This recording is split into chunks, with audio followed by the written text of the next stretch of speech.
Okay, welcome to Just Because of Manchester United. The match just ended against Everton and it ended 2-2. The reason why I'm laughing is because at halftime, the Don did a video call and he was so angry, he was so pissed off with the management, with the players, except for the coach. He was not pissed off with the coach, let's say the truth. He was just pissed off with the players and the management, and he said he's not watching again and he left. So he missed the two goals. So if you are like the Don, I got you covered. I'm gonna give you what it is, how the second half played out. So first half obviously was awful, and they won the first half 2-0. But come second half, Man United didn't have any shot on target, didn't have any shot on goal for the whole match until the 70 minutes. But before we get to the 70 minutes, some changes happened. Garnacho came in. The introduction of Garnacho alone shifted Zeki to the middle, brought Fernandez back, and Garnacho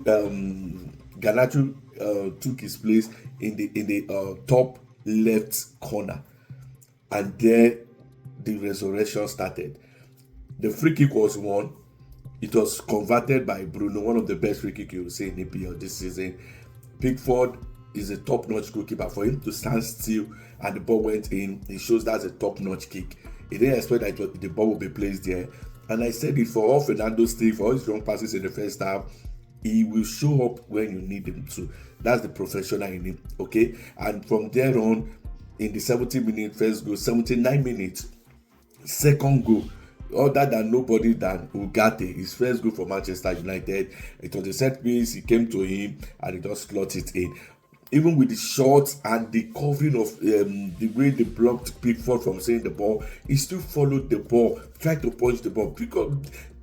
Top ups to Pickford is a top-notch goalkeeper. I won't take that away from him, but he considered 2 goals. And then we had some scary moment. Man United would have won the game. Everton also would have won the game. They had a late penalty, which for me I think is a stonewall penalty, because Delete and Maguire was both pulling Ashley Young, even though he also exaggerated. And because Ashley Young, the commentator said it, has had a notch for being a diver, I think that also contributed to the decision to upturn the penalty. But for me, I think the referee made the right decision. The VAR came in and said, no, you have to check it. And obviously, 99% of the time when they go to VAR, they always revert. So they reverted it, so there was no penalty at the die end of it. So some changes were done. So first, let me start with Ojulon. As soon as Ojulon left and Garnacho came in, Zeki moved to that central. Garnacho moved to the left. Fernandez came deep and he was finding people. He was throwing passes. Now, in the first half, Man United were lower in pass accuracy. But as soon as that changes were made, Man United finished the game with 86. See, just pay attention. Man United finished the game with 86% pass. 85% pass. In the first half, I checked the first half, it was 50 something, because Fernandes was up front. This guy is a deep liner. You should know this by now. And that's why I'm faulting this coach. You should know these players by now. You can't keep Garnacho on the bench. You need a winger in EPL that can stretch defenders. By the time you start stretching them, they will put 1 or 2 players on him, so they are short up front. These things are what you should know after 14 games in the EPL. For crying out loud, you earn a big bulk of money, more than what you are earning in Sporting. This is not Sporting. You need to step up. Enough complain that this is not my player, this is not the players that can play my position. With what you have, you can achieve some results. I'm not expecting you to win the league with these guys. I'm not expecting you to make Champions League, but I'm also not expecting you to be in 15th position. That's the truth. Even Tenant did not end up in 15th position. This same Everton, when they change coach, Everton is in 12th position. It will shock you to know. And right now, Arsenal has not played. If West Ham should win Arsenal, guess what? West Ham is going above of Manchester United. That's how shocking it is. That's how shocking it is.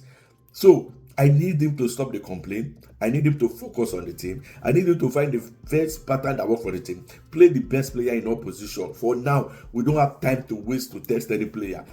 To me, I think Odlon should be on the bench and Zeki should start off front. Then when the things are not looking good, then you can bring in Chidobe and Odlon into the frame.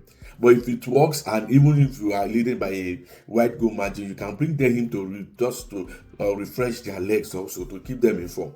So there are things to do. There are many works in this guy to do. Some people are saying, oh, I can't wait for the season to be over. Guess what? If the season is over, The transfer you are expecting is not going to happen. I can assure you that. Many transfers is not going to happen. We don't have assets right now. The asset we have in Garnacho, do you want to lose him for what? For how much? Then where are you bringing in? You want to use it? You want to lose a Bruno for what? For how much? Then where are you bringing in? So the assets we have are not even, they're not something that we want to lose. And those that are not assets, how much are we get for them? People like Casemiro, how much can you get for a Casemiro? How much do you think you can get realistically for even Anthony that is doing well in Real Betis? How much can you get for the Rashford in Aston Villa? How much can you get for the second, the goalkeeper? How much can you get for Lindelof? How much can you get for those guys? Not much. So how much can you get for the Danish guy, Henriksen? It boils down to you will not even have enough money to buy things. So you need to work with what you have and stop the excuses. For me, this is a well point. Like it's not a good result, but this might be the turning point that they needed. You see how the second half looks like. Start the match like that. Always start the match like that, with that energy, with that passion, without tactics, without play, without formation, without pressing. Let Bruno be free to come to the back and see his people that he wants to release the ball to. For me, with this kind of player, you can still achieve a top 10 or a top 8 finish, not a 15 position. All right, we're going to do maybe the player rating. Maybe the Don is going to do that. But please just stick and like, comment on the station. Manchester United will be bringing you top-notch news, top-notch breaking news, and everything you need to know about Man United and sports generally. Thank you so much. Have a lovely weekend.